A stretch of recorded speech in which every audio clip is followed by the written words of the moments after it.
ห่งนี้ใครเคยได้มาติดตาฟันเกอเมื่อหวนขึ้นมาพวกเลิกลาหลีกหนีแม้เกิดตาใจขอจงเกิดในถิ่นฐานบ้านแห่งนี้ทั้งสูญชีวิตจะบอกขอ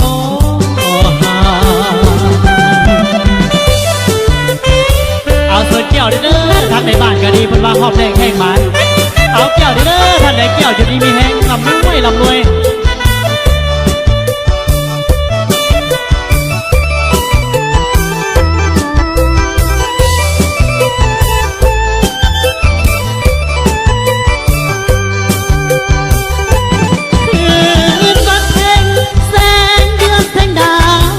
ส่องมาสุขกุลาหน้าผาพระใจซื่นซ้ำเดือดคอนคืนเสียงแคนขับโอยลำเสียงคุยซ้ำเติมเข้าดังสุขเหลือล้ำส่วนโมแห่งนี้ใครเคยได้มาติดตาคนเกิดเบื่อหาหวนขึ้นมาบนเลิกลาหลีกหนีแม้นเกิดตาใจขอจงเกิดในถิ่นฐานบ้านแห่งนี้ทั้งสูญชีวิตจะบอกขอ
ยนผ่านส่วนหน้าตา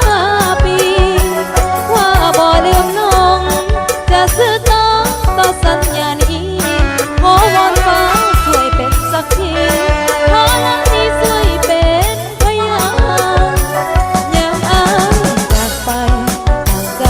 ใจน้องหัวเหงาคิดถึงสายทุกแรงทุกเศร้าความเหงาคิดทอดจอมหวนอ้ายเมื่ออยู่เวียงแม้ได้เฮียงกับสาวเวียงจันทน์คิดฮอดแดงสาวเมืองปากสันอย่าเปลี่ยนพันเด้ออ้ายคนดี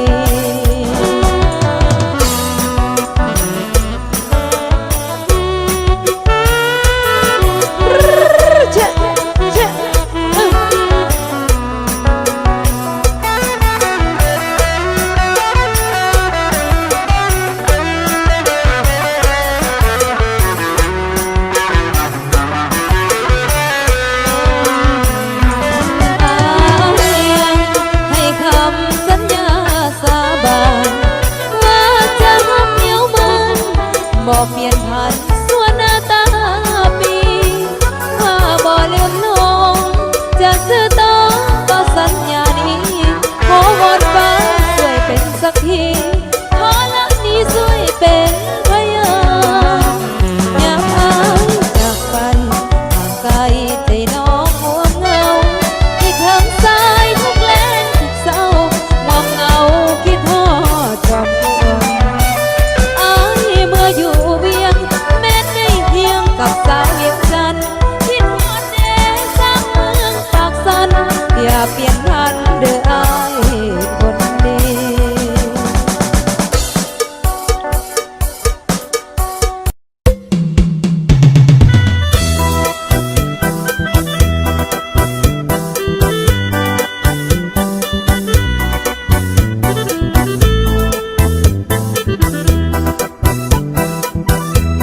เอา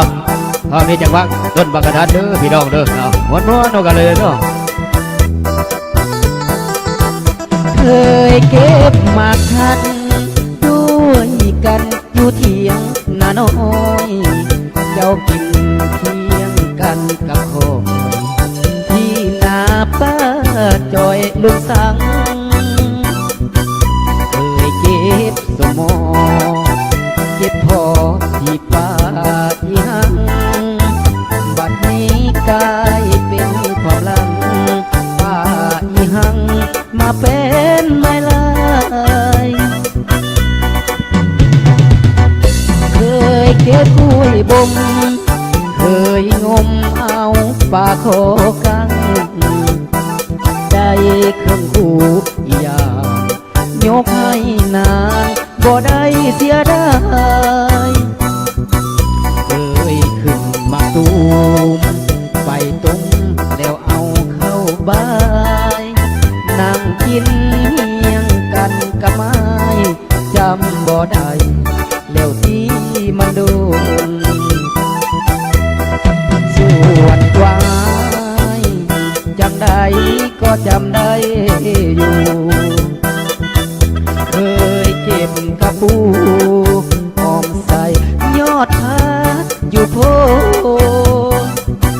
คิดโทษอดีตมันคิดบ่ลืมหน้ามนถึงเขาจากเฮาไปโดน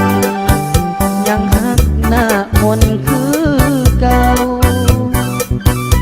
เลือดแต่ลายเส้นเนื้อเย็นเป็นหลังไว้อายเอามาเบิ่งน้ำได้น้ำตาอายมันไหลบ่เศร้าก็มีเงินแต่งแก้มแดงกายเป็นของเขาเดี๋ยวนี้น้องมีลูกเก่าส่วนตัวเฮายังเป็นบ่าวเฒ่าอยู่เอาเยี่ยมน้องเยี่ยม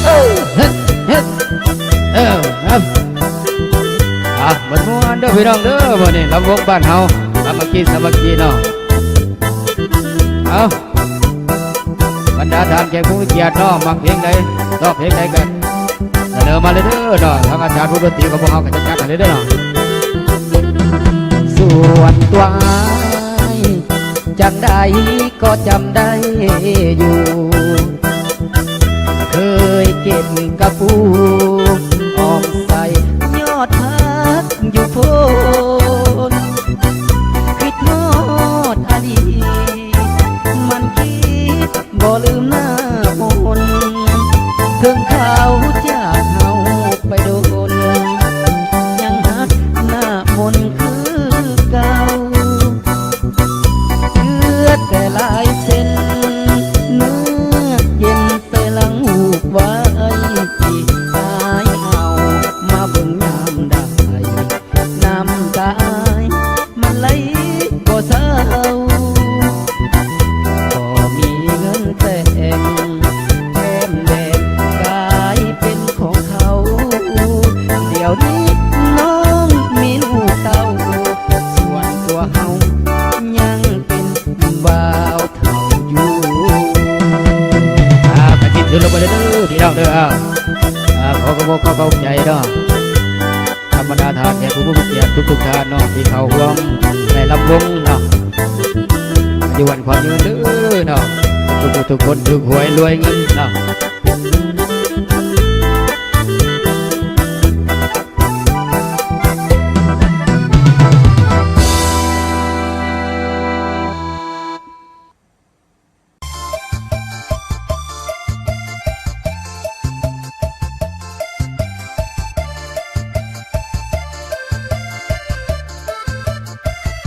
ย้อนว่าเจ้าของเกิดมาดนเลยเท่าอยากจีบอยากเว้าข่าวน้ำสาวสักน้อยเท่าจนหัวงอกยังมาถือหลอกย้อนคำซ้ำอ้อยลงมากเด็กหน่อยต้องคอยเอาใจเจ้าหนออยากได้ยังผู้เท่านี้ก็หาให้ซื้อทองให้ใส่เหลื่อมถึงแขนถึงคอมือถือรุ่นใหม่เงินทองให้ใส่จนพอยังแอบพวกหนุ่มรูปหล่อมานอนเคียงรอคิดนอกใจเฮาบ่สมคิดมักว่าเฮ็ดพอคักแท้นอกเจ้าพาชายอื่นเขาห้องกับห้องเศร้าเศร้าเตียงนอนหมอนข้างทุกอย่างใช้ใจคือเรา เสียค่าห้องเช่าบักเขายังมาเสียใจย้อนมาเขาลายสิตายน้ำเด็กหน่อยยองบ่บึงเจ้าของว่าเกิดตั้งแต่รุ่นไหนที่บังซ้ำเท่าอยากอายคนเด็กขันสิห้องให้กลั้นน้ำตาไว้ให้มันไหลลงหัวใจเที่ยวเที่ยวโอ้ยอีตัวผู้เฒ่าทั้งหลายพี่น้องเลยเนาะโอกหักพี่น้องเลยเฒ่าบัดนี้ก็ยังโอกหักได้บ่สมคิดมักมาเฮ็ดพอคักแท้น้องเจ้าพาชายอื่นเข้าห้องห้องกับห้องเศร้าเศร้าเตียงนอนหมอนข้างทุกอย่างใช้ใจคือเรา เสียค่าห้องเช่าบักเขายังมาเสียใจย้อนมักเขาหลายสิตายน้ำเด็กน้อยยองบ่เบิ่งเจ้าของว่าเกิดตั้งแต่รุ่นใดคิดหวังซ้ำเท่าอยากอายคนเด็กขันสิห้องให้กลั้นน้ำตาไว้ให้มันไหลลงหัวใจเที่ยวเที่ยว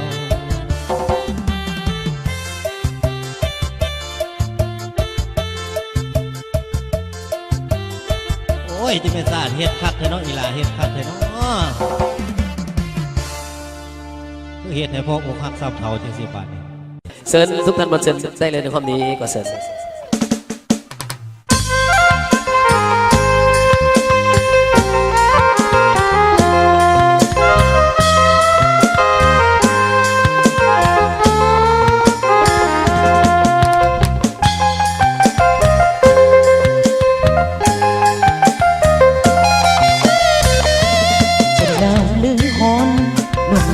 จรบอกเคยได้วันลมหนาวหนาวจนสะบันยอมยืนสั่นอยู่ข้างถนนหน้าที่ตำรวจเป็นสายตรวจตากแดดตากฝนเพื่อระเบียบพี่น้องมวลชนใส่ถนนให้ถือกฎจราจรอุบัติเหตุเกิดได้ทุกเวลาบางคนก็เจตนาต้องว่าให้จากลาจรหลายแนวเบาใส่ก็ต้องทำใจบ่ได้หยุดหย่อนขอโทษจะตามองไอ้อดหลับนอนเพื่อทุกคนตำรวจบางคนแต่งงานบ่ดนต้องไปประจำการยังปากเมียนอนอยู่บ้านต้องประจำการอยู่ข้างถนนอาชีพตำรวจต้องเข้มงวดเพื่อทุกคนเพื่อความปลอดภัยหน้ามนจะสู้จะสนเพื่อสาธารณะจะหนาวหรือร้อนหนุ่มจราจรอย่างเฮาภูมิใจสนบทหรือทินแดนใดเพื่อความปลอดภัยต้องทำให้ดีจะเป็นหรือคืนก็ต้องยืนทำตามหน้าที่เพื่อพื้นดินลาวเฮานี้ปลอดภัยสุขีไอ้นี้ภูมิใจ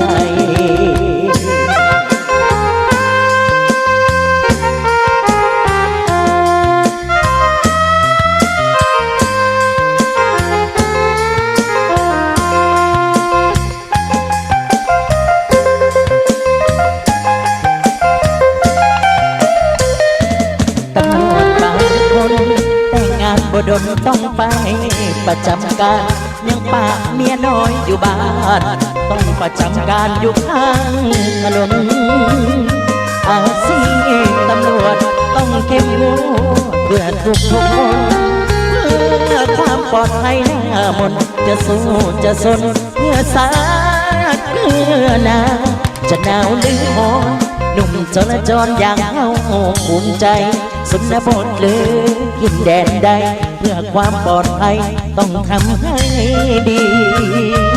จะเป็นหรือคืนก็ต้องยืนทำตามหน้าที่เพื่อพื้นดินลาวเฮานี้ปลอดภัยสุขีไอ้นี้ภูมิใจ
ยกมาทั้งเราเรื่องพี่แทบจะบ่มีเมียอายเมื่อนี้อายยัง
มาจับเติบมีสิ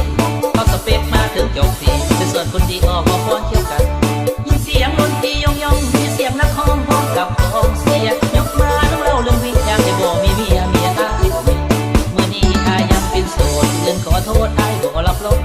สาวใดอยากมาจับมาจองเงินเดือนพี่น้องต่อเงินก็อีกทีสาวที่เราให้เราเป็นที่ทั้งหมดโทษน้องที่นี่เดียวเจริญแก้มต้นหัวใจล้นน้ำนางแก้มต้นหัวใจล้นน้ำนางโรงมากสาวคิดมากคิดงอนเกินไปน้ำนอง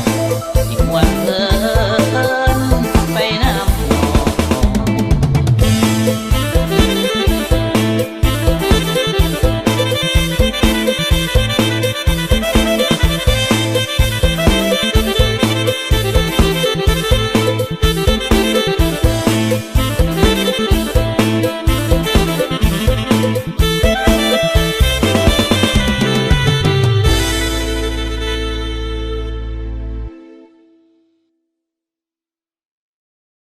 เมื่อน้ำกัน